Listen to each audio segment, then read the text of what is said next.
Morning class. Welcome to Formulator. Formulator के online platform में आप लोगों का एक बार फिर से स्वागत है।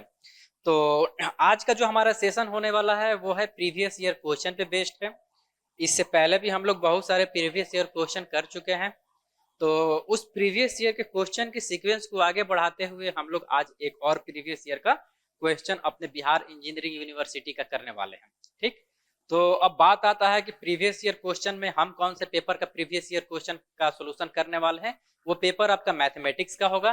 ठीक, तो सबसे पहले हम लोग बात करते हैं पेपर कोड के बारे में। तो आप लोगों को पता होगा कि आपके बिहार इंजीनियरिंग यूनिवर्सिटी में जो भी पेपर होता है वो एक कोड से डिफाइंड होता है। उस कोड से ही हमको पता चलता है कि ये कोड किस पेपर का है, और वो पेपर हमको अपने एग्जामिनेशन में मिल जाता है। फिर हम उसका अपना सोल्यूशन दे देते हैं जो भी हमको वहां पे रिक्वायरमेंट होता है। ठीक, तो इस सीक्वेंस को आगे बढ़ाते हुए हम लोग देखेंगे कि पेपर कोड हमारे पास है 100312। पेपर कोड हमारे पास कितना है? 100312 है, जो कि थर्ड सेमेस्टर का है। ये जैसे ही ये पेपर कोड डालेगा, अगर बिहार इंजीनियरिंग यूनिवर्सिटी का कोई आदमी इस पेपर कोड को अगर डालेगा तो सीधे सीधे दिखाएगा थर्ड सेमेस्टर का है। पेपर कौन सा दिखा देगा? मैथमेटिक्स का है। साथ में आपको ये भी दिखा देगा कि ये कौन से ब्रांच का है, सिविल का। और पेपर के क्वेश्चन को देख के पता चल सकता है कि 2021 का कौन सा पूछा गया है, 2020 का कौन सा पूछा गया है, 2019 का कौन सा पूछा गया है, या 22-23 जो भी आपके जो भी ईयर आने वाले हैं वो पेपर कोड अगर ये डालेगा तो ईयर वाइज वहां पे क्वेश्चन हर एक साल का निकल के आ जाएगा। तो ठीक, ये सारी बातें हम लोगों को पता है। तो तो इस प्रीवियस ईयर क्वेश्चन के सीक्वेंस को आगे बढ़ाते हुए हम लोग सीधे क्वेश्चन पे ही चलते हैं, और हम लोग देखते हैं कि आपके पेपर कोड जो कि आपके 2021 में आया था, न्यू कोर्स पे बेस्ड है ये। इसमें पार्शियल डिफरेंशियल इक्वेशन, प्रोबेबिलिटी और स्टैटिक्स का पोर्शन मैक्सिमम है। तो देखेंगे कि इससे जुड़े हुए कौन कौन से क्वेश्चन आपको पूछे गए हैं, और इन सारे क्वेश्चन का हम लोग क्या करेंगे? ब्रीफ सॉल्यूशन करेंगे। और इस सॉल्यूशन के माध्यम से आने वाले पेपर जो भी आपका होगा उसका हमारा मतलब एक बेस तैयार हो जाएगा, जिससे हम ये पता कर सके कि क्या क्या क्वेश्चन हमको अपकमिंग एग्जाम में पूछे जा सकते हैं। ठीक, तो चलिए, पेपर पैटर्न के बारे में आपको बेहतरीन तरीके से पता होता है। क्वेश्चन 1 आपका क्या होता है? कंपल्सरी होता है, और इसके अलावा भी 4 क्वेश्चन आपको करने पड़ते हैं। ये सारी बातें आप लोगों को बहुत पहले से पता है। तो शुरू करते हैं हम लोग क्वेश्चन नंबर 1 का ए। तो क्वेश्चन नंबर 1 का ए आपको आपके स्क्रीन पे दिख रहा होगा। क्वेश्चन नंबर 1 का ए कहता क्या है? If z equal function of x y divided by z satisfy the partial differential equation x to the power alpha into p minus में y q equal beta, then where p equal partially del z by del x and q equal del z by del y, then the value of alpha beta is। तो alpha और beta का value पूछा है। Question number क्या है? 1 का ए है। Z बराबर हमको कितना दिया हुआ है? Function of x y divided by z दिया हुआ है। इक्वेशन कितना है? एक्स के power alpha into p minus y q बराबर में बीटा दिया हुआ है। ये भी हमको बता दिया है कि del z by del x का वैल्यू होता है स्मॉल पी, और del z by del y का वैल्यू कितना होता है। और आपसे ये अल्फा और बीटा का वैल्यू पूछ लिया है। आपके सामने 4 ऑप्शन है। Option number 1 10, option number 2 01, option number 3 00 and option number 4 1 and 1। तो देखिए ये सवाल क्या है। सबसे पहले तो ये जो सवाल है लैग्रेंज पार्शियल डिफरेंशियल इक्वेशन पे बेस्ड है।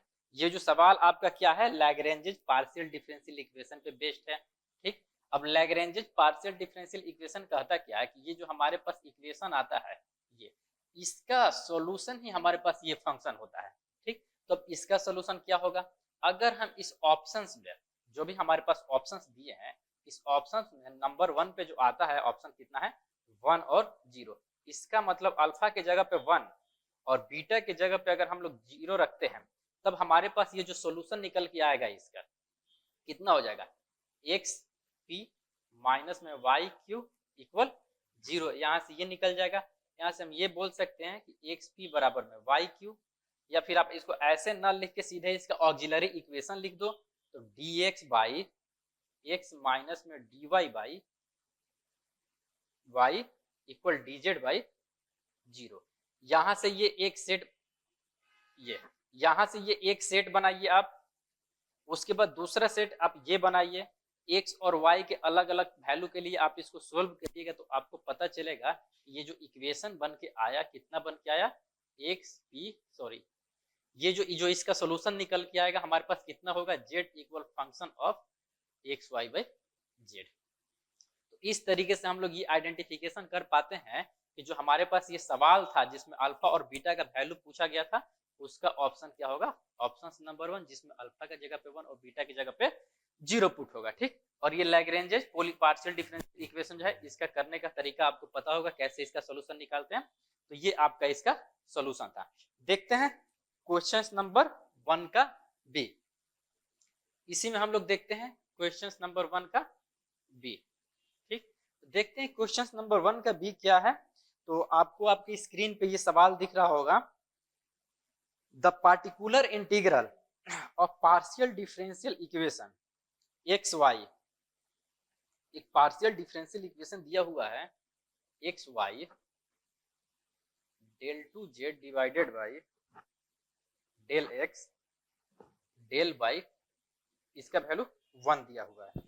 The particular integral of partial differential equation x y del two z divided by del x del y बराबर 1 इज, और इसका सोल्यूशन भी करके दे दिया है, कितना दिया हुआ है, लॉग में ए एक्स इंटू लॉग में बी वाई, ये दिया हुआ है। Then the value of a and b is, तो ये एक्स के साथ जो ए का मल्टीप्लीकेशन है, ये ए का वैल्यू कितना होगा, ये वाई के साथ जो बी का मल्टीप्लीकेशन है इस बी का वैल्यू होगा। तो आपसे सिंपली पूछ दिया है कि ए का वैल्यू क्या होगा और बी का वैल्यू क्या होगा। ठीक, आपको ये दिया हुआ है, कुछ नहीं करते हैं, सिंपल हम क्या करते हैं, इसका सॉल्यूशन लिखते हैं, और सॉल्यूशन जब करेंगे तो ऑटोमेटिक हमारे पास इसका कुछ ना कुछ वैल्यू आएगा, और वैल्यू कितना आएगा, वैल्यू हमारे पास इतना आएगा। बशर्ते होगा क्या कि x के साथ किसी भी चीज का मल्टीप्लीकेशन होगा जिसको a नोटेशन देंगे, y के साथ जिस चीज का मल्टीप्लीकेशन होगा उसको b नोटेशन देंगे, और इसी a और b का वैल्यू हमारा क्या हो जाएगा, फाइनल सॉल्यूशन होगा। जो अपने ऑप्शन में मिलेगा वो आपका फाइनल सॉल्यूशन होगा। तो सबसे पहले हम लोग इसको सोल्व करते हैं।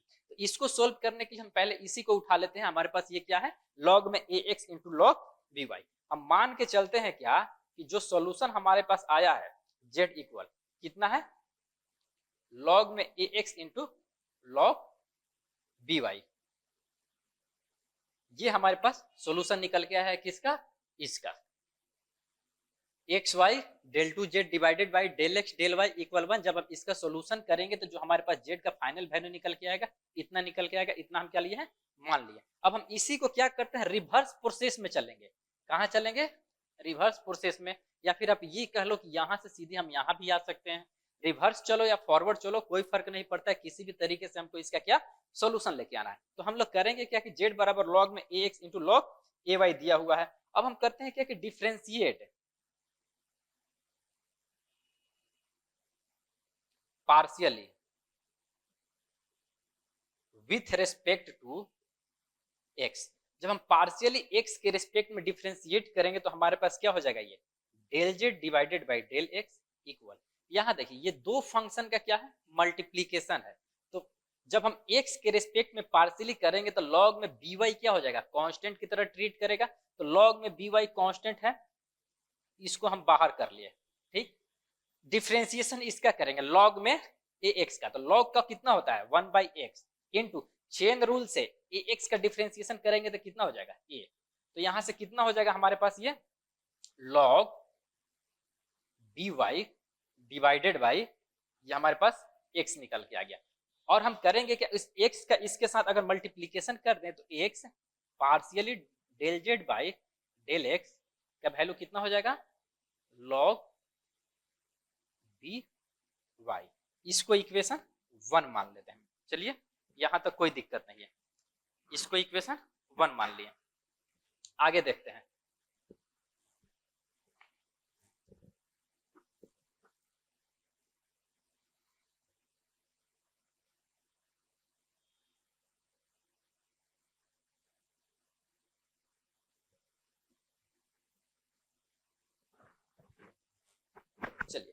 अब हम करते हैं क्या, फिर से डिफ्रेंशिएट करते हैं इसको, किसके रिस्पेक्ट में, partially with respect to y। तो क्या लिखेंगे, डेल y, सॉरी ये हो जाएगा हमारे पास del z divided by del y। Value कितना हो जाएगा, लिख ही देते हैं, डिफ्रेंशिएट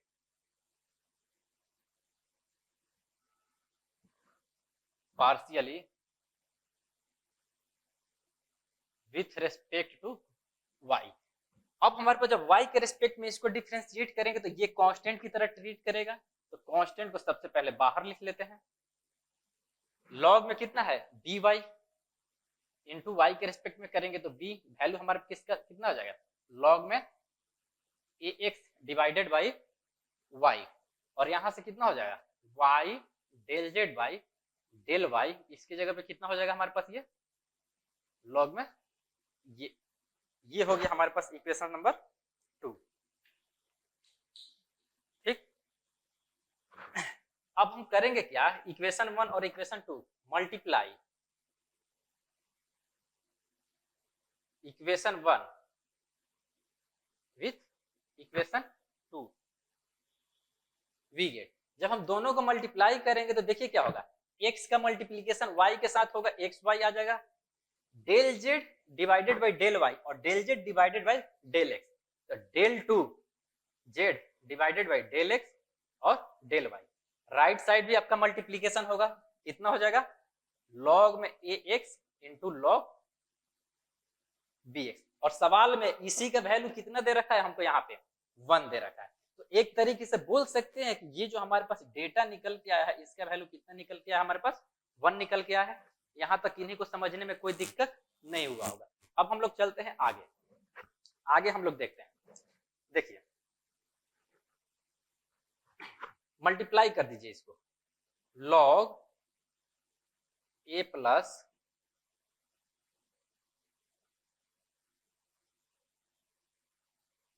लॉग x, इसको ब्रेक किए हैं, multiplication log b into log y, ये y है, इतना बराबर 1। अब इन दोनों को ब्रेक करिए, कितना हो जाएगा, log a into log b plus log a into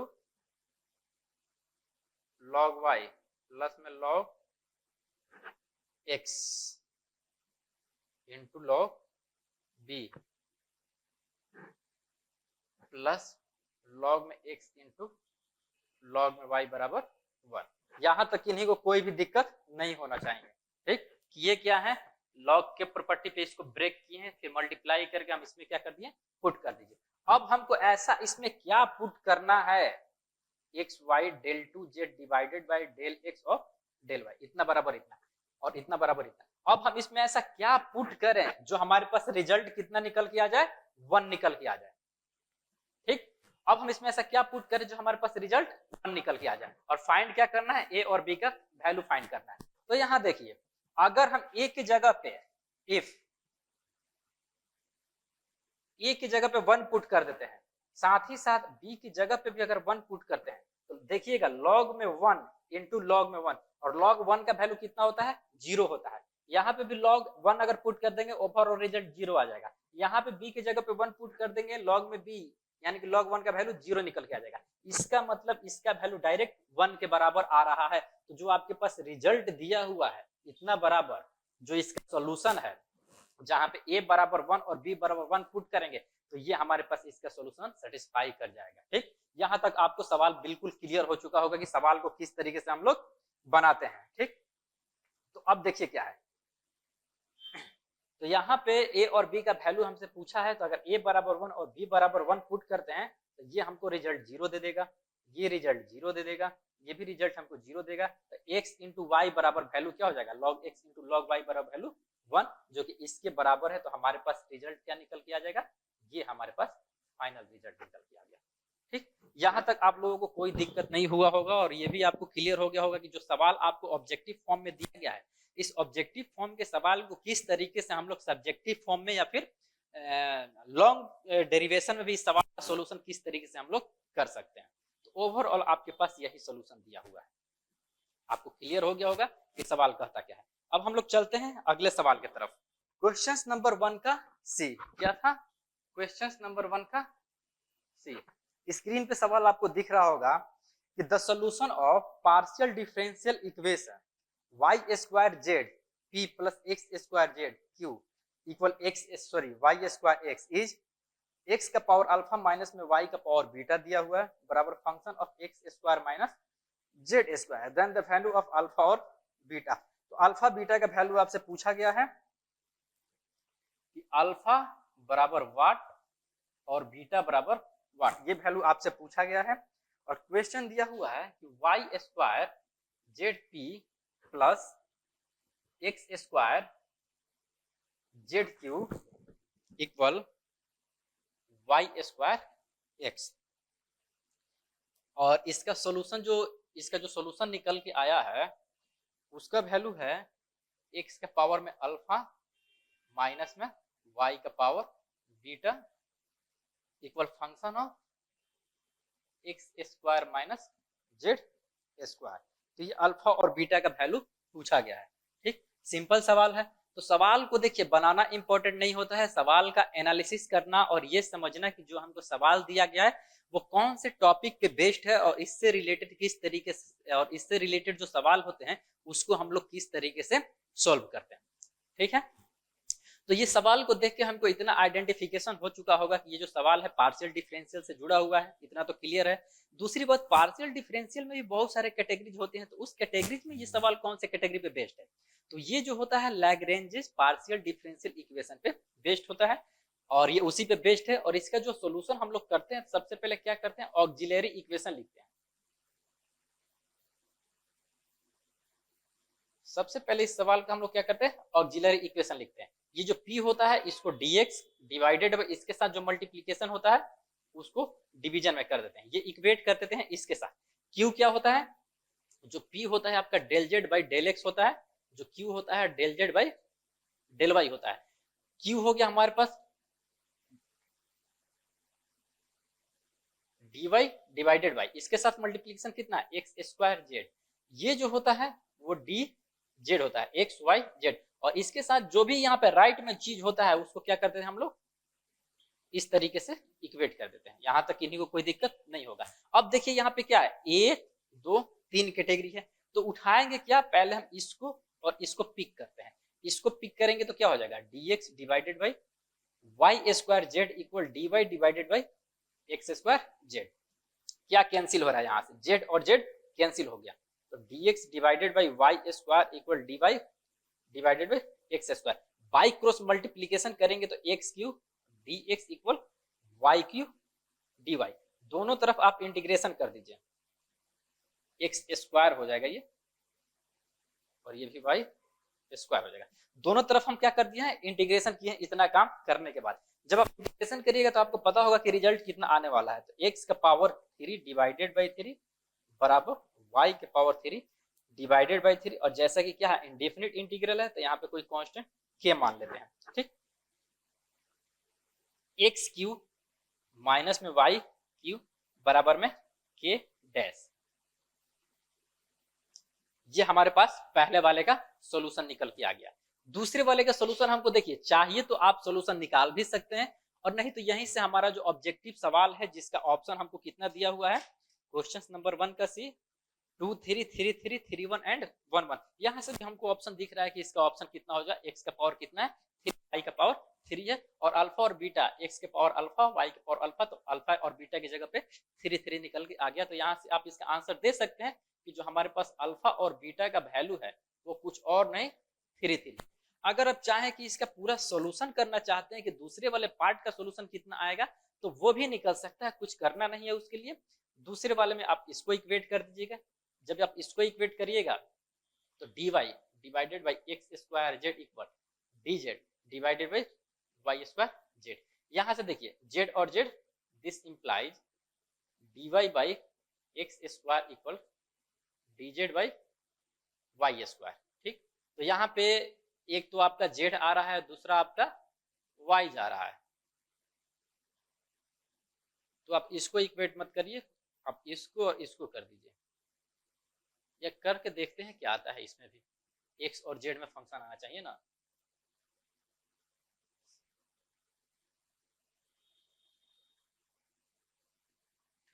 देखते हैं x Z x square Z,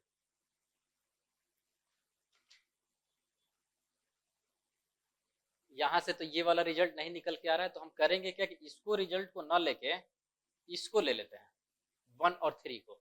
जब 1 3 को ले लेंगे तो क्या हो जाएगा, ये हमारे पास आ जाएगा, इसको हटाते हैं dx divided by y square z equal d z divided by y square x. This implies dx divided by y square, अगर यहाँ से कैंसिल कर दें तो यहाँ पे आ जाएगा z, और यहाँ से dz divided by x। By cross multiplication करिएगा तो x dx equal z dz। Integration कर दीजिए, x square by 2 equal Z square by 2 plus में के, जब इसको करिएगा तो एक्स स्क्वायर माइनस में जेड स्क्वायर बराबर के डैश। ये भी कांस्टेंट के बराबर और ये भी कांस्टेंट के बराबर। तो लिखने का जो सॉल्यूशन होता है इसका लिखते कैसे हैं कि पहले वाले फंक्शन को रखते हैं एक्स क्यू माइनस में वाई क्यू बराबर फंक्शन ऑफ दूसरे वाले को x square minus z square. लिखने का ये एक तरीका ये है। दूसरे तरीके में हम लोग ये भी बोलते हैं function of x Q minus में वाई क्यू और दूसरा x square minus z square. तो लिखने का अपना अपना तरीका है, ये इसका फाइनल सॉल्यूशन है। तो देखा जाए तो ये सवाल ऑब्जेक्टिव था 2 नंबर का, लेकिन इसको ब्रीफ डिस्क्रिप्टिव से किस तरीके से हम लोग किसी भी सवाल को बनाते हैं वो भी हम आपको यहाँ पे सॉल्यूशन करके दिखा दिए हैं। तो चलिए देखते हैं हम लोग अगला सवाल। अगला सवाल हमारे पास है, आपको आपके स्क्रीन पे दिख रहा होगा, क्वेश्चन नंबर 1 का डी। कितना है क्वेश्चन नंबर 1 का डी। सवाल क्या कहता है, let A and B are 2 possible outcomes, ठीक है, of an experiments and suppose P A बराबर 0.3, पी बी बराबर के बाई 7 दिया हुआ है and P A union B बराबर 0.6 है। If A and B are independent event, ये इंपॉर्टेंट इंफॉर्मेशन आपको दिया है, then the value of k is, आपका के का वैल्यू पूछ रहा है। क्वेश्चन नंबर 1 का डी है, प्रोबेबिलिटी ऑफ ए का वैल्यू है 0.3, प्रोबेबिलिटी ऑफ बी का वैल्यू आपको है k by 7, probability of A union B का वैल्यू आपको दिया गया है 0.6, और एक इंफॉर्मेशन दिया है कि ए एंड बी बराबर A and B are independent, की का वैल्यू पूछ दिया है। चलिए, तो जैसा कि दिया गया इस इंफॉर्मेशन के अकॉर्डिंग अगर ये इंडिपेंडेंट बोलता है तो फॉर्मूला क्या होता है, P A intersection B equal probability of A into probability of B होता है। If A and B are independent, अगर कोई प्रोबेबिलिटी फंक्शन दो इवेंट है अगर वो इंडिपेंडेंट है तो दोनों का जो इंटरसेक्शन होता है उनके पॉसिबिलिटी का प्रोडक्ट होता है, ठीक। तो ये हमारे पास दिया हुआ है।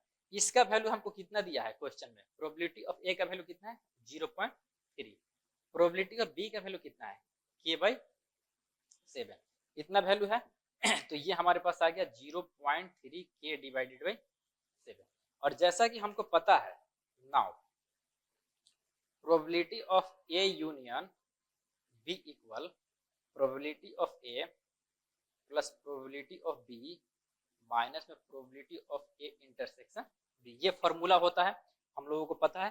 Probability of A union B का वैल्यू कितना है 0.6 हमको दिया हुआ है, प्रोबेबिलिटी ऑफ ए का वैल्यू कितना है 0.3 है, प्रोबेबिलिटी ऑफ बी का वैल्यू कितना है के बाई 7 है,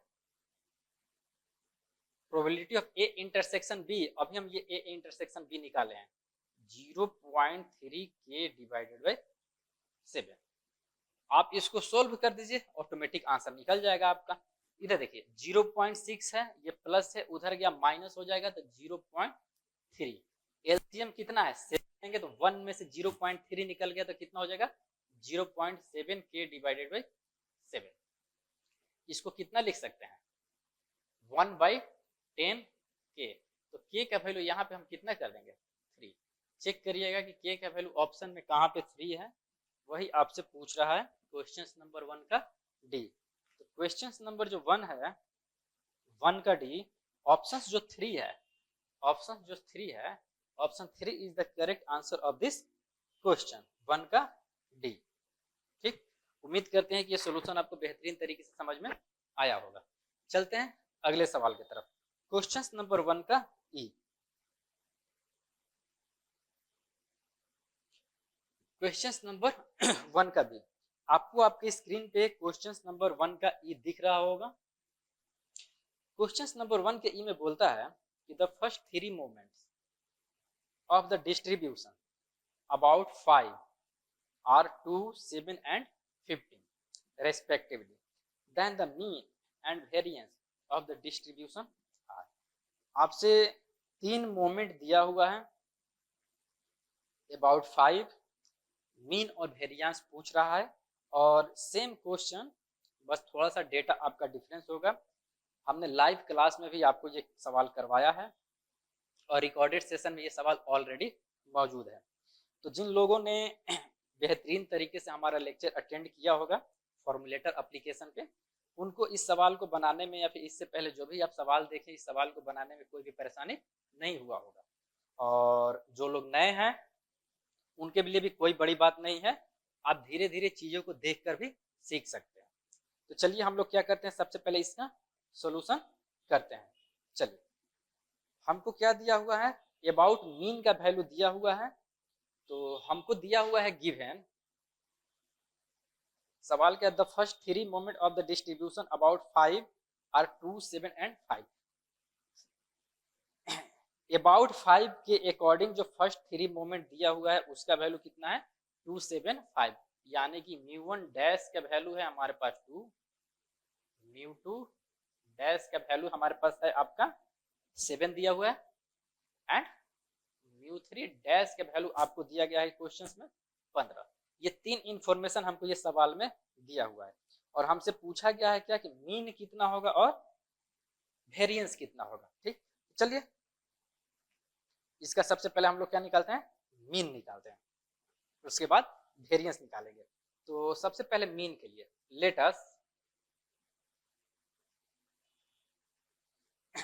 अस denote the nth moment about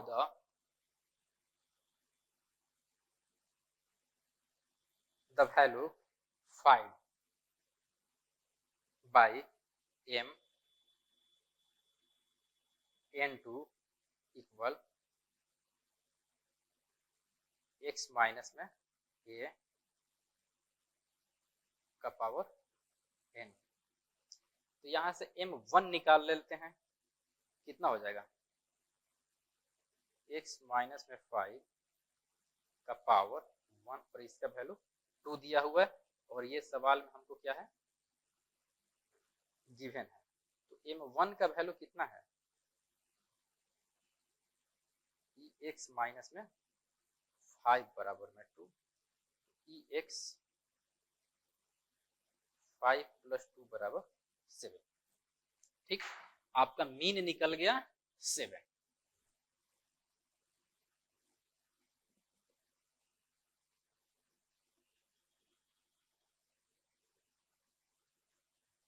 देखिए ये इंफॉर्मेशन हमको दिया गया है, और हमको इतना पता है कि जो हमारे पास मीन होता है nth मोमेंट का, जो फॉर्मूला होता है वो क्या होता है, mn2 ई x माइनस में a का पावर कितना होता है, n होता है। अब हमको क्या है, फर्स्ट मोमेंट वाला निकालना है। तो m1 बराबर ई x माइनस किसके अबाउट 5, x माइनस 5 का पावर में यहाँ पे 1 होगा। ठीक, अब हम क्या किए, इसको ब्रेक कर दिए। जब ब्रेक करेंगे तो m1 बराबर इसका x के साथ मल्टीप्लीकेशन हो जाएगा, ex, और ये कुछ और नहीं, यही मीन होता है, माइनस ये 5 का कांस्टेंट के साथ वैसा हो जाएगा। और ये जो फर्स्ट मोमेंट वाला जो वैल्यू है हमको सवाल में दिया गया, यहाँ पे 2 दिया गया है, तो यहां से मीन हमारे पास निकल जाएगा, मीन बराबर 7। ठीक, मीन कितना निकल गया, 7। अब हमको क्या चाहिए, वेरिएंस चाहिए। यानी कि सिग्मा स्क्वायर, यानी कि सेकेंड मोमेंट चाहिए हमको। ठीक, तो सेकेंड मोमेंट क्या होता है, mu two dash minus mu one dash का whole square, mu two dash minus में म्यू वन डैश का होल स्क्वायर होता है। ठीक, तो यहाँ से हम लोग क्या निकाल सकते हैं, वेरिएंस सेकेंड मोमेंट होता है, म्यू टू डैश का वैल्यू कितना है 7 माइनस म्यू वन डैश का whole square, mu one dash का वैल्यू कितना है 2 का होल स्क्वायर, 7 माइनस में 4 बराबर 3। तो अब हम लोग क्या करेंगे, ऑप्शन मैच कराएंगे, ऑप्शन मैच कराएंगे और देखेंगे कि किस ऑप्शन में ये हमको मैच कर रहा है।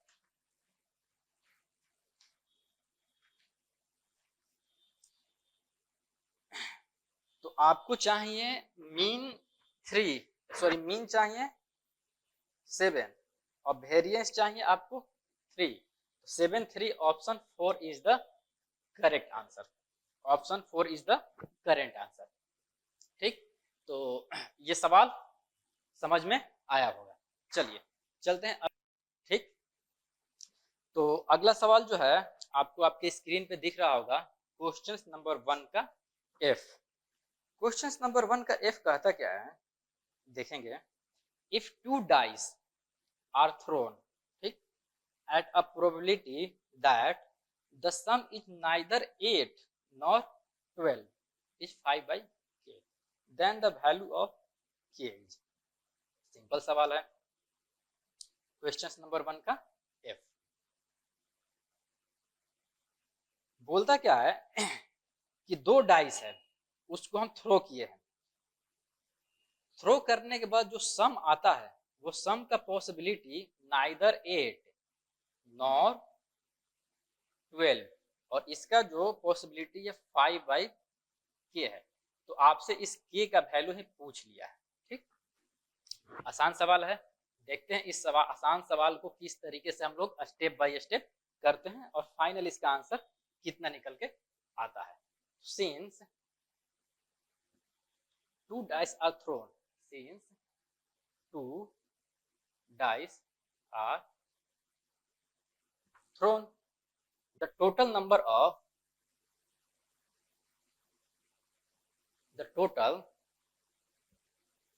of possible outcomes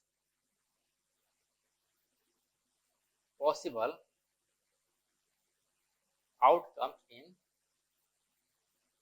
sample space बराबर 36। ठीक, तो इवेंट ए के लिए first let us find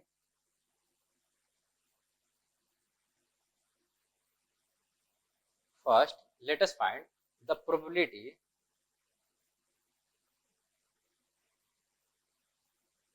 probability that the sum is 8। क्या आ सकता है, 4 और 4 का पॉसिबिलिटी हो सकता है, 5 3 का हो सकता है, 6 2 का हो सकता है, उसके बाद 2 6 का हो सकता है और फिर 5 का हो सकता है। ठीक, इतने सारे पॉसिबिलिटी हमारे हो सकते हैं। अब कोई ये आके ना कह दे कि ये सर 4 4 एक बार में आया तो ये पहले वाले पासे का 4 था, ये दूसरे वाले का दूसरी बार जब किए तो ये पहले वाले दूसरे वाले का ये हो गया, पहले वाले का काउंट एक ही बार होता है। तो हमारे पास टोटल ये कितना निकल गया, 1 2 3 4 5 5 निकला 5, तो 5 बाई 36। ठीक, ये हमारे पास पहले वाले का निकल गया। दूसरे वाले के लिए निकाल देते हैं, इवेंट बी के लिए निकालते हैं। इवेंट बी के क्या, now let us find probability, now let us find probability that some is 12। 12 आने का संभावना कितना हो सकता है, सिर्फ और सिर्फ एक ही तो होगा जिसमें 6 और 6 आएगा, तो ये 1 बाई 36 हो गया। ठीक, since the event getting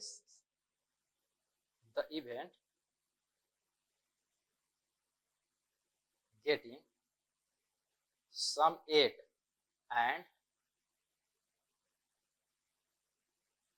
getting sum 12 are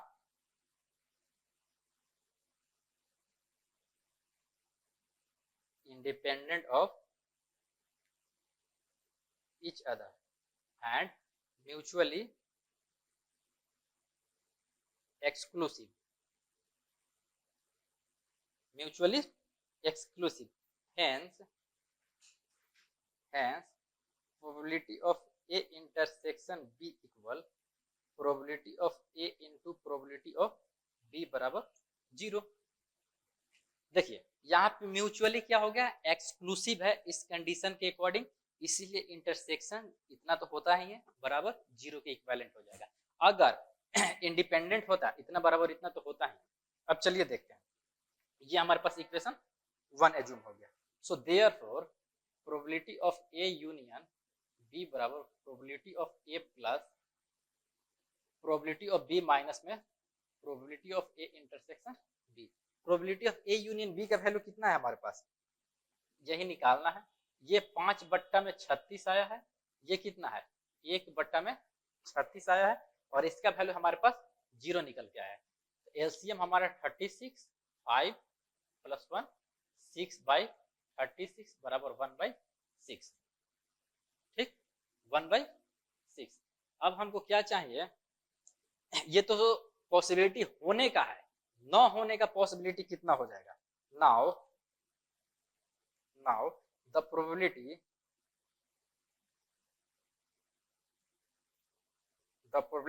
that the sum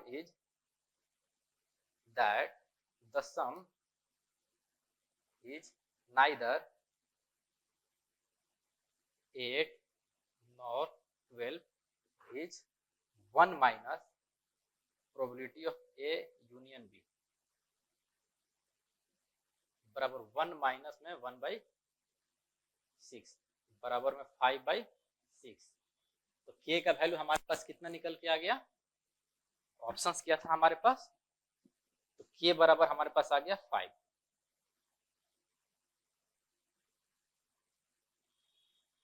k/6 हमारे पास ऑप्शंस कितना निकल के आ गया है, 5/k है, 5/k है, ये 5/k है, तो k की जगह पे हमारा 6 आ जाएगा। ठीक, तो देखिए ये आपका एक ऑब्जेक्टिव सवाल था जिसको हमने क्या किया है, ब्रीफ डिस्क्रिप्शन करके बनाया है, और हर एक इवेंट को बखूबी बताया कि कैसे कैसे ये सवाल यहाँ तक प्रोसीड हुआ। इतना तो हमको पता है कि अगर 2 हमारे पास सैंपल स्पेस है तो उसका 2 हमारे पास क्या है डाइस है, तो सैंपल स्पेस 36 होगा।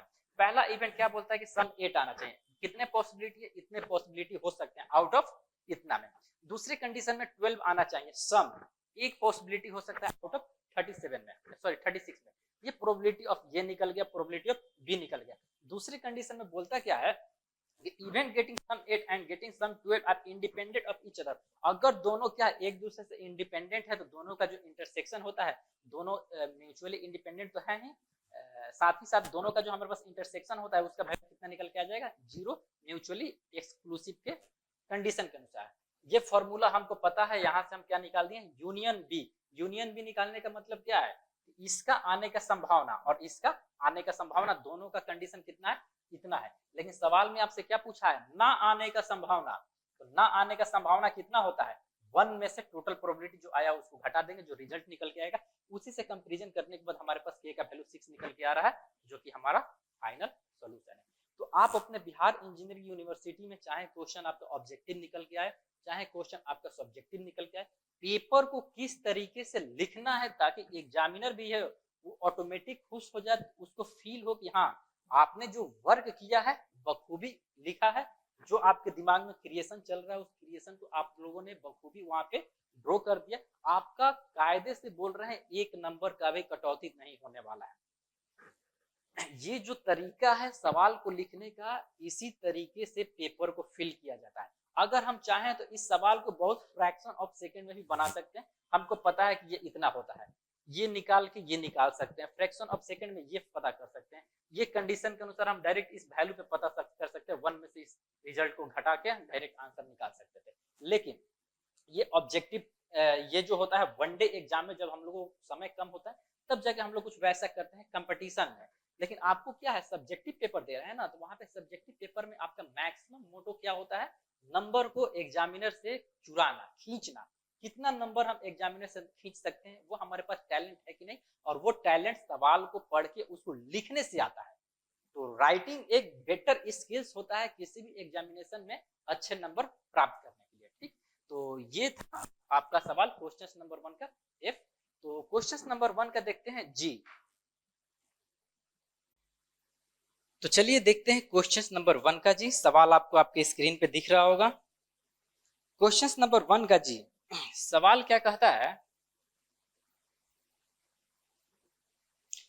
a random variable x has mean 2 and variance 3 if the upper bound for p x minus 2 greater than 6 by using Chebyshev inequality is 1 by k, then the value of k is। आपको option जो दिया हुआ है 9, 12, 15 और 18, ये आपका option है। और सवाल में आपको दिया गया मीन कितना है, 2 है, वेरिएंस कितना है, 3 है, प्रोबेबिलिटी का जो कंडीशन दिया हुआ है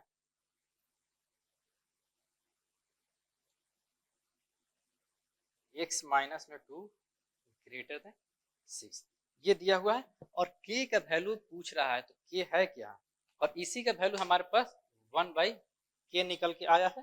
तो इस k का वैल्यू आपसे पूछा हुआ है आपके इस सवाल में। ठीक, तो नाम से तो घबरा गए होंगे कि चेबीशेव इनक्वालिटी क्या होता है। तो चेबीशेव इनक्वालिटी के बारे में सबसे पहले हम लोग देखते हैं कि चेबीशेव इनक्वालिटी क्या होता है।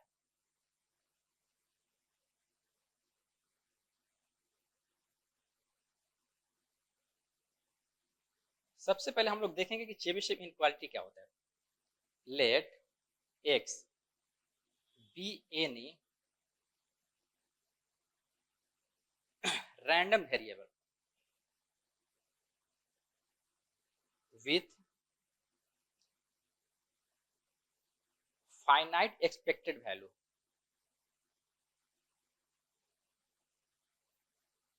finite expected value and variance,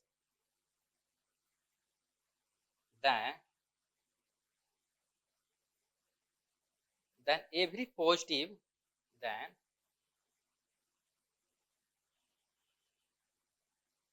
every positive real number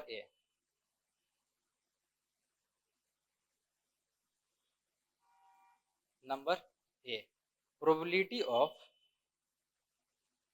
x minus में इतना ग्रेटर देन a बराबर variance of x divided by a square.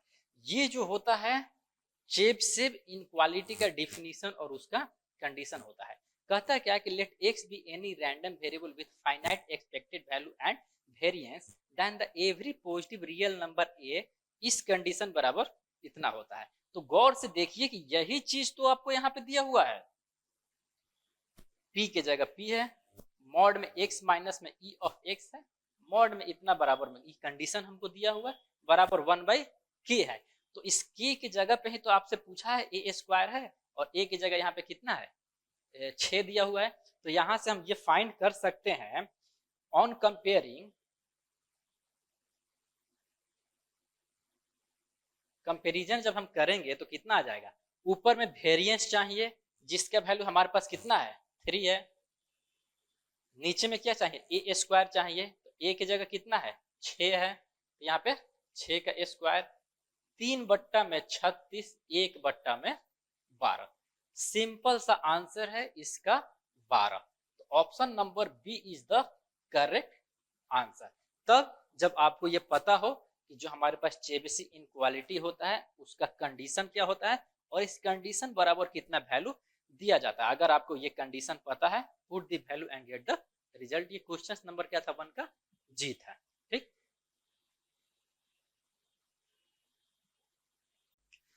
चलते हैं अगले सवाल की तरफ। क्वेश्चन नंबर 1 का एच। क्वेश्चन नंबर हमारे पास कितना है 1 का एच। 1 का एच कहता क्या है हमको, if the mean of exponential distribution fx equal k e to the power minus में के एक्स, जहाँ पे x का वैल्यू क्या है 0 से बड़ा है। दूसरी कंडीशन में क्या है कि एफ एक्स बराबर 0, जब x का वैल्यू आपका क्या है 0 से छोटा है, और इसका वैल्यू आपको दिया गया है 1/6, then the value of k is, यानी कि मीन दिया हुआ है आपको, जहां पे k आपका एक कंडीशन है मल्टीप्लायर, और उस k का वैल्यू आपसे पूछ दिया है। तो सबसे पहले देखेंगे कि हमारे पास क्या है। क्वेश्चन नंबर 1 का क्या है, ये h है। हमको फंक्शन दिया हुआ है, फंक्शन है क्या है k e to the power minus में के एक्स, कब, जब x का वैल्यू 0 से बड़ा है या बराबर है। दूसरी कंडीशन में 0 है जब x का वैल्यू क्या है 0 से छोटा है। और हमसे पूछा क्या है कि मीन का वैल्यू हमको दे रखा है, इसका मीन, इसका वैल्यू हमको 1/k दे रखा है, सॉरी 1/6 दे रखा है। तो ये जो मल्टीप्लायर है k, इस k का वैल्यू आपका कितना होगा। साथ ही हमको कुछ ऑप्शंस भी दे रखे हैं। ऑप्शन कितना है 4, 5, 6 और 7। तो देखिए इस सवाल को बनाने के लिए थोड़ा बैकग्राउंड में चलते हैं। यहां पे देखते हैं, if the mean of exponential, if, या फिर आप इसको हटाइए, सीधे सीधे देखते हैं कि अगर हमारे पास एक्सपोनेंशियल डिफरेंशियल का कोई फंक्शन है lambda e to the power minus में लैम्डा x, कंडीशन आपका क्या है कि x greater than equal to 0 और 0 जब x का वैल्यू 0 से छोटा है, तब तब देन मीन, मीन बराबर e ऑफ x 1/लैम्डा होता है। ठीक, लैम्डा क्या होता है, और लैम्डा के जगह पे यहाँ पे क्या है k है 1/k, और इसी के जगह पे मीन का वैल्यू कितना है 1/6। तो कायदे से k का वैल्यू यहाँ पे कितना निकल गया 6। आपका सॉल्यूशन यहीं पे कंप्लीट हो गया। अगर आपके इस सवाल में वेरिएंस पूछ दे, अगर आपके इस सवाल में वेरिएंस पूछ दे, तब आप करिएगा क्या, वेरिएंस बराबर होता है 1/लैम्डा स्क्वायर। मल्टीप्लायर में अगर k है तो k का स्क्वायर कर देंगे। वैल्यू आपका जो भी दिया है, k का वैल्यू 6 है तो यहाँ पे 36। तो इस तरीके से इस सवाल में अगर आपको मीन दिया है, आप मीन फाइंड कर सकते हैं। आपको वेरिएंस पूछ दे सवाल में तो आप वेरिएंस फाइंड कर सकते हैं। ये था क्वेश्चन नंबर 1 का h। अब हम लोग चलते हैं अगले सवाल पे, क्वेश्चन नंबर 1 का i। तो देख लीजिए, आपको आपके स्क्रीन पे सवाल दिख रहा होगा क्वेश्चन नंबर 1 का i। देखते हैं कि ये सवाल क्वेश्चन नंबर 1 का i क्या कहता है। ठीक, तो सवाल कहता है क्या कि let x and y have joint probability distribution function. ठीक, let x and y have joint probability distribution function f of x y बराबर c x y such that 0 से 2 के बीच में x का वैल्यू है और 0 से 1 के बीच में y का वैल्यू है। दूसरी कंडीशन में 0 है, एल्स फेयर आपसे पूछा है कि e ऑफ एक्स वाई बराबर p बाई क्यू है, then the value of p q is. आपको 4 ऑप्शन दिया हुआ है। तो ऑप्शन नंबर है आपके पास 4 एंड 9, दूसरा ऑप्शन है 4 एंड 4, तीसरा ऑप्शन है 8 एंड 9 एंड चौथा ऑप्शन है 9 एंड 4। और आपसे पूछा है ज्वाइंट प्रोबेबिलिटी डिस्ट्रीब्यूशन फंक्शन का कंडीशन दिया हुआ है और e ऑफ एक्स वाई बराबर आपको p बाई क्यू वैल्यू पूछा है, और जहां पे आपसे ये p और q का वैल्यू ही आपसे पूछ दिया है, कितना बराबर y। ठीक, तो जैसा कि हमको पता है कि प्रोबेबिलिटी में जो भी वैल्यू होता है मैक्सिमम कितना होता है 1 होता है। इस टोटल 1 में हमको ये भी पता है कि some possibility are occurrence and some possibility are not occurrence, यानी कि ट्रू और फॉल्स, यानी कि पॉसिबिलिटी और नॉट पॉसिबिलिटी दोनों का कंडीशन मैक्सिमम कितना हो सकता है 1 हो सकता है। ये हमारा कोई क्या है इवेंट है। और प्रोबेबिलिटी डेंसिटी फंक्शन में ये इवेंट किसके इक्विवेलेंट होता है, इतना इनटू इतना, और इसी का वैल्यू कितना हमको दिया है, इतना दिया हुआ है। हमको इतना भी ये पता है कि ये जो प्रोबेबिलिटी वैल्यू है इसका वैल्यू कितना होगा आपका 1 से कम होगा। तो ऑप्शन की तरफ चलते हैं। हमारे पास ऑप्शन क्या है, ये वैल्यू अगर 4 लेते हैं तो 1 आ रहा है। 1 कहने का मतलब क्या कि 100% यही है, और इसका क्या है 0 है। 100% सिर्फ सही है तो ये आइडियल कंडीशन हो गया, और इतना रेयर होता है कि कुछ चीज एग्जिस्ट करता है, तो ऑप्शन से अकॉर्डिंग ये ऑप्शन होगा नहीं। दूसरे की तरफ चलते हैं, इसको देखते हैं 9/4, ये 1 से ग्रेटर देन हो गया, ये ऑप्शन तो ऑटोमेटिक नहीं होगा। दूसरी कंडीशन में हमारे पास क्या है, तीसरा ऑप्शन हमारे पास 8/9 है, ये मच मच क्लोजर टू 1 है, लगभग लगभग आपका 1 से तो छोटा है, ये बात सही है, लेकिन मैक्सिमम आपका क्या है उसके क्लोज है, 1 के क्लोज है। और आपको ये भी पता होगा कि ये भी हमारा 1 से वैल्यू कितना होगा, कम होगा, और ये भी आपका वैल्यू कितना होगा 1 से कम होगा। दोनों वैल्यू क्या होगा आपका 1 से कम होगा। और जब ये 1 से कम है और ये 1 से कम है, दोनों को मल्टीप्लाई करिएगा तो वो और भी कम होगा, रिजल्टेंट कितना होगा और भी कम होगा। और ये वैल्यू हमको क्या है मच मच क्लोजर टू 1, लगभग लगभग 1 के आसपास ही हमको पहुंचा रहा है। तो इस अनुसार से हम इसको भी क्या करेंगे डिस्कार्ड करेंगे। तो हमारे पास जो फाइनल आंसर निकल के आएगा इस सवाल का वो 4/9 होगा। तो ये जो P/Q का वैल्यू निकल के आएगा हमारे पास 4/9। तो ये 4/9 option 1 is the correct answer of this question. Option से भी हम क्या किए हैं, इसको हम आइडेंटिफाई कर चुके हैं। बाद बाकी इस सवाल जो ये दिया हुआ है ज्वाइंट प्रोबेबिलिटी डिस्ट्रीब्यूशन फंक्शन का, इसका सवाल आपके इसी पेपर में एक सब्जेक्टिव क्वेश्चन भी दिया हुआ है। उस सब्जेक्टिव क्वेश्चन को जब हम बनाएंगे तो वहां पे आपको ब्रीफ डिस्क्रिप्शन मिल जाएगा कि किस तरीके से इसका वैल्यू निकल के आएगा। वहां पे हम बखूबी आपको एक चार्ट दिखाएंगे, उस चार्ट में हम डिफरेंट डिफरेंट वैल्यू हम लिखते जाएंगे और आपको पता चल जाएगा कि कैसे ये वैल्यू उठ के आता है। ठीक, तो अभी के लिए इतना ही रखते हैं। इस सवाल का क्वेश्चन नंबर 1 का जो आई है इसका आंसर कितना होगा, option 1 is the correct answer, 4 and 9। ठीक, तो चलते हैं क्वेश्चन नंबर 1 का जे। क्वेश्चन नंबर 1 का जे,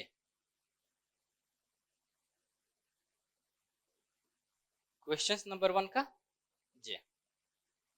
तो आपको आपके स्क्रीन पे सवाल दिख रहा होगा क्वेश्चन नंबर 1 का जे, जो कि इस ऑब्जेक्टिव सेक्शन का आखिरी सवाल है। और देखते हैं कि ये सवाल क्या कहता है। टू रैंडम वेरिएबल, ठीक, have the list square regression lines with equation 2x + y = 5। पहला इक्वेशन दिया हुआ है 2x + y = 5, इक्वेशन पहला है। दूसरा इक्वेशन दिया हुआ है 3x + 2y = 8। Then the correlation coefficient between two variables x and y is, तो आपको कोरिलेशन कोएफिशिएंट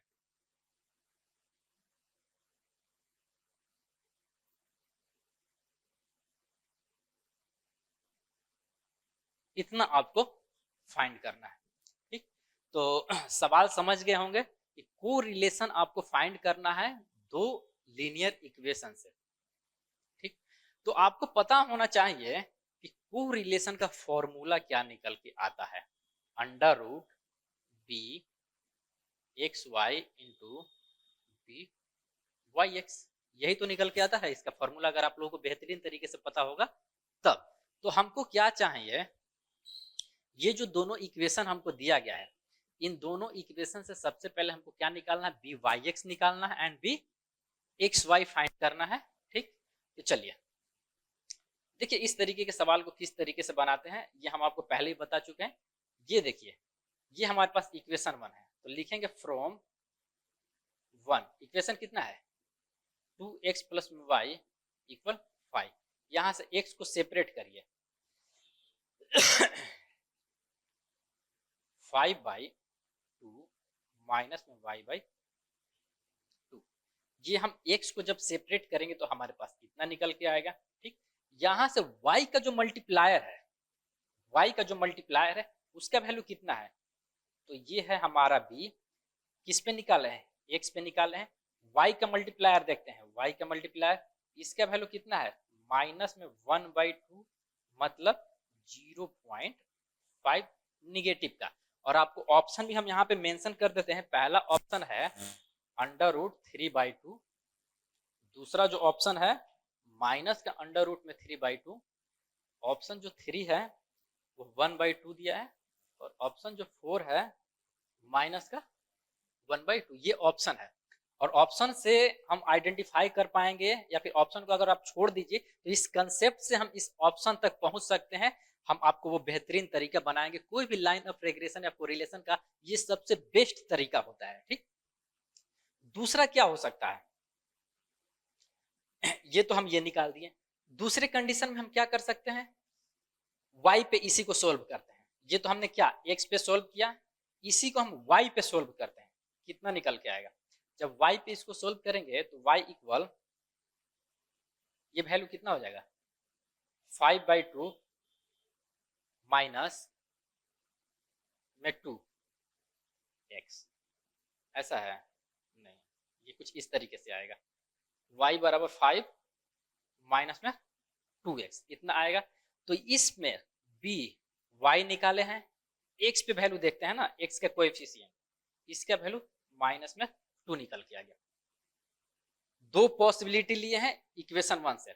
फ्रॉम इक्वेशन 2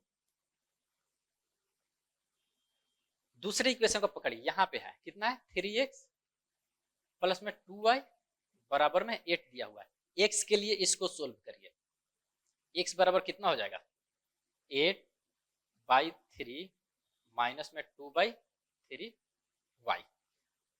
तो b x y बराबर माइनस में 2/3 बराबर माइनस में 0.67, हम इतना लिख सकते हैं। दूसरे कंडीशन में इसको y के लिए अगर आप सोल्व करिएगा तो y इक्वल 8 माइनस में 3x, 8 minus 3x divided by 2, ये निकल के आ गया आपका 4, हमारे पास इतना आएगा। तो b y x इसका वैल्यू कितना हो जाएगा माइनस में 3/2 बराबर माइनस में 1.5। यहां तक इन्हीं को कोई दिक्कत नहीं हुआ होगा सवाल को समझने में कि हम यहाँ पे किए क्या है। इसको पहले x से सेपरेट किए, y का जो मल्टीप्लीकेशन है, x तो है ही पहले, y का जो मल्टीप्लीकेशन है उसको रख दिए, y से सोल्व किए, y तो पहले x का मल्टीप्लीकेशन है, इसको सोल्व किए। यहां जब हम सोल्व करेंगे तो हमको एक चीज ये पता चलता है कि एक तो हमारे पास ये bxy है पहले वाले इक्वेशन का, एक bxy है दूसरे वाले इक्वेशन का, दूसरा byx है पहले वाले इक्वेशन का, और दूसरा भी byx है दूसरे वाले इक्वेशन का। अगर कोई तीसरा हो तो उसका भी निकल के आएगा, चौथा हो उसका निकल के आएगा। तो यहाँ पे सिर्फ 2 लाइन दिया हुआ है, तो 2 लाइन पे हम लोग बात करेंगे। अब इन चारों, या फिर हम ये बोले कि ये bxy या फिर ये bxy या फिर ये byx ये byx में ये कौन सा इन दोनों के पोजीशन पे आएगा, तो उसके लिए कंडीशन है। तो कंडीशन क्या होता है यहाँ पे चेक करिएगा, check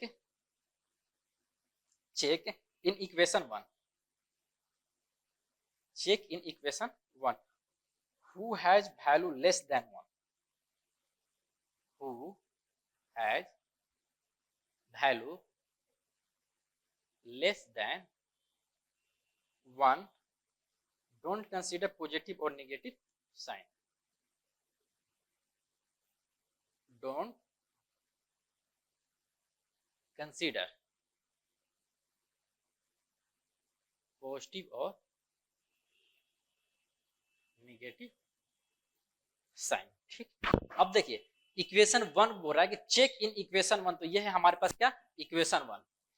who has value less than 1, एक से छोटा वैल्यू किसका है, यहाँ पे आप चेक करिए कि एक से छोटा वैल्यू पूछ रहा है, तो ये है, ये तो एक से बड़ा है। दूसरी बात ये भी बोला है कि पॉजिटिव और नेगेटिव साइन जो है उसको कंसीडर नहीं करना है।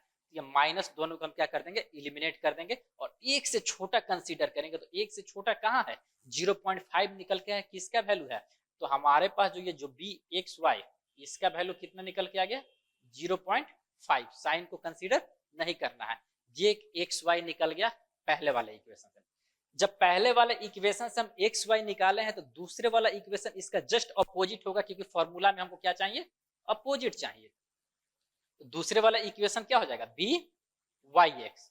तो आप देख सकते हैं कि डायरेक्ट इस ये byx है, इसका वैल्यू उठा के यहाँ पे रख दीजिए, कितना है 1.5, साइन को कंसीडर नहीं करना है। तो ये जो आपके पास r का वैल्यू निकल के आ गया कितना था, r का वैल्यू 0.5 इंटू 1.5, इसका वैल्यू निकाल देते हैं।